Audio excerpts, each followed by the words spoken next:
Bismillahirrahmanirrahim. Assalamualaikum warahmatullahi wabarakatuh.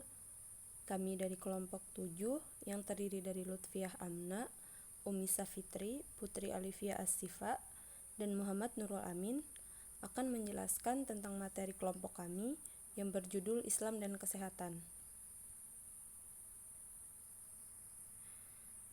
Yang pertama, pengertian Islam.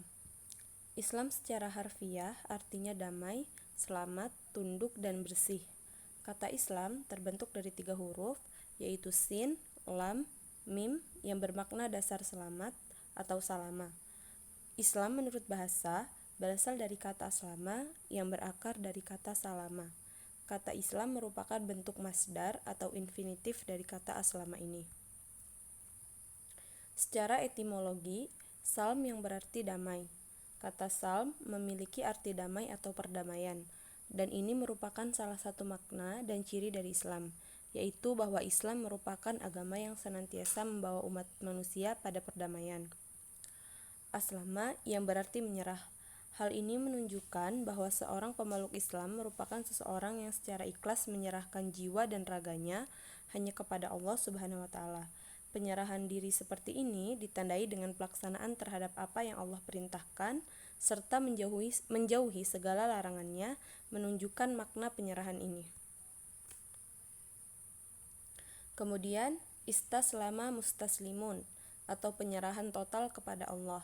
Karena sebagai seorang muslim, kita benar-benar diminta untuk secara total menyerahkan seluruh jiwa dan raga, serta harta atau apapun yang kita miliki hanya kepada Allah Subhanahu wa Ta'ala. Kemudian salim yang berarti bersih dan suci. Hal ini menunjukkan bahwa Islam merupakan agama yang suci dan bersih, yang mampu menjadikan para pemeluknya untuk memiliki kebersihan dan kesucian jiwa yang dapat mengantarkannya kepada kebahagiaan hakiki baik di dunia maupun di akhirat. Karena pada hakikatnya ketika Allah Subhanahu wa Ta'ala mensyariatkan berbagai ajaran Islam adalah karena tujuan utamanya untuk mensucikan dan membersihkan jiwa manusia. Secara terminologi, Islam adalah ketundukan seorang hamba kepada wahyu ilahi yang diturunkan kepada para nabi dan rasul, khususnya Muhammad SAW, guna dijadikan pedoman hidup dan juga sebagai hukum atau aturan Allah Subhanahu wa Ta'ala yang dapat membimbing umat manusia ke jalan yang lurus menuju ke kebahagiaan dunia dan akhirat. Selanjutnya, kesehatan. Makna dari kesehatan. Kesehatan berasal dari kata sehat yang ditransfer dari bahasa Arab suhah yang artinya sehat, tidak sakit, selamat. Menurut Kamus Besar Bahasa Indonesia, sehat adalah keadaan baik seluruh badan serta bagian-bagiannya, bebas dari rasa sakit dan waras. Undang-Undang Nomor 23 Tahun 1992 menyebutkan bahwa sehat adalah keadaan sejahtera dari badan jasmani, jiwa atau rohani, dan sosial yang memungkinkan setiap orang hidup produktif secara sosial dan ekonomis. Definisi kesehatan menurut para ahli. Menurut WHO, sehat adalah memperbaiki kondisi manusia baik jasmani, rohani, ataupun akal, sosial, dan bukan semata-mata memberantas penyakit. Menurut White, tahun 1977, sehat adalah keadaan di mana seseorang pada waktu diperiksa tidak mempunyai keluhan apapun ataupun tidak terdapat tanda-tanda suatu penyakit dan kelainan. Menurut Majelis Ulama Indonesia, dalam Musyawarah Nasional Ulama tahun 1983 merumuskan kesehatan sebagai ketahanan jasmaniah, rohaniyah, dan sosial yang dimiliki manusia sebagai karunia Allah yang wajib disyukuri dengan mengamalkan tuntunannya dan memelihara serta mengembangkannya. Menurut Perkins tahun 1983, sehat adalah keadaan seimbang dan dinamis antara bentuk dan fungsi tubuh dan memiliki berbagai faktor yang mempengaruhinya. Macam-macam kesehatan.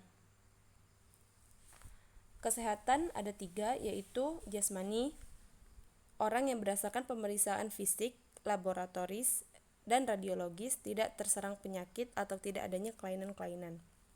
Kemudian rohani atau jiwa, terhindarnya seseorang dari gangguan jiwa dan gejala penyakit jiwa dan mampu menyesuaikan diri, sanggup menghadapi kesesuaian fungsi jiwa atau tidak ada konflik dan merasa bahwa dirinya berharga, berguna, dan bahagia, serta dapat menggunakan potensi yang ada padanya seoptimal mungkin. Kemudian masyarakat, yang itu terdiri dari kebersihan pakaian, kualitas makanan, memberi ASI yang sempurna pada balita, dan perbaikan kualitas dan sistem sanitasi. Tokoh-tokoh kesehatan, di antaranya ada Ibnu Sina, yang lahir di Afsyahnah dekat Bukhara, Agustus 980 Masehi, wafat di Hamadan, Persia pada Juni 1037 Masehi dengan karyanya Qonun fi Tib Asy-Syifa. Kemudian Ibnu Al-Nafis, lahir di Damaskus tahun 1210, meninggal di Kairo, Mesir 17 Desember 1288 dengan karyanya The Commentary on Anatomy the Canon Avicenna. Kemudian Abul Qasim Az-Zahrawi, lahir pada 936 Masehi dan wafat tahun 1013 Masehi dengan karyanya At-Tasrif liman ajiza an ta'lif At-Tasrif. Kemudian Ibnu Rushd, yang lahir di Cordoba pada tanggal 14 April 1126 Masehi, wafat di Marrakesh pada tanggal 11 Desember 1198 Masehi dengan karyanya Al-Kulliyat fi At-Tib.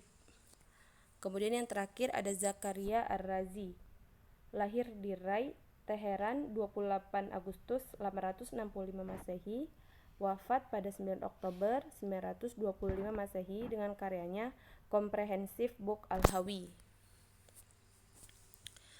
Pandangan Islam tentang kesehatan.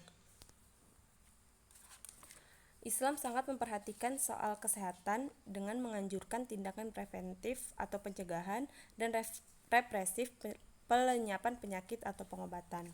Rasulullah SAW bersabda, An Ibni Abbas radhiyallahu anhuma, qala an-nabiy sallallahu alaihi wasallam, ni'matani maghbunun fihima katsirun minan nasi as-sihhatu wal faragh. Yang artinya, dari Ibnu Abbas radhiyallahu anha berkata bahwa Nabi Muhammad sallallahu alaihi wasallam bersabda, banyak manusia merugi karena dua nikmat, yaitu kesehatan dan waktu luang. Hadis riwayat Bukhari. Berdasarkan pemaparan hadis di atas, terdapat dua kenikmatan yang telah dikaruniakan Allah Subhanahu wa taala kepada hambanya dan sering dilupakan oleh manusia, yaitu nikmat sehat dan nikmat waktu luang. Al-Quran juga disebut sebagai penyembuh penyakit, sehingga kaum muslimin mengartikannya sebagai petunjuk yang akan membawa manusia kepada kesehatan spiritual, psikologis, dan fisik. Dalam Al-Quran disebutkan bahwa Al-Quran adalah syifa, yang salah satunya terdapat pada Quran surat Al-Isra yang berbunyi,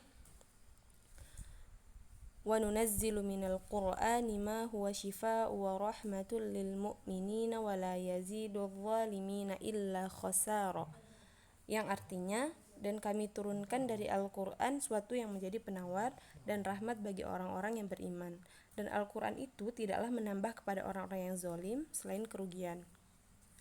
Ayat lainnya yang menyebutkan kata syifa dalam Al-Quran yaitu Quran surat Yunus ayat 57, Quran surat At-Taubah ayat 14, Quran surat An-Nahl ayat 69, Quran surat Asy-Syu'ara ayat 80, Quran surat Al-Imran ayat 103, Quran surat At-Taubah ayat 109, Quran surat Fussilat ayat 44. Sebagian ulama menafsirkan ayat syifa tersebut sebagai obat bagi kesehatan rohani saja. Akan tetapi ada juga ulama yang berpendapat bahwa Al-Quran dapat digunakan sebagai obat bagi kesehatan jasmani. Demikianlah hasil presentasi dari kelompok 7. Kurang lebihnya kami mohon maaf. Saya akhiri. Wassalamualaikum warahmatullahi wabarakatuh.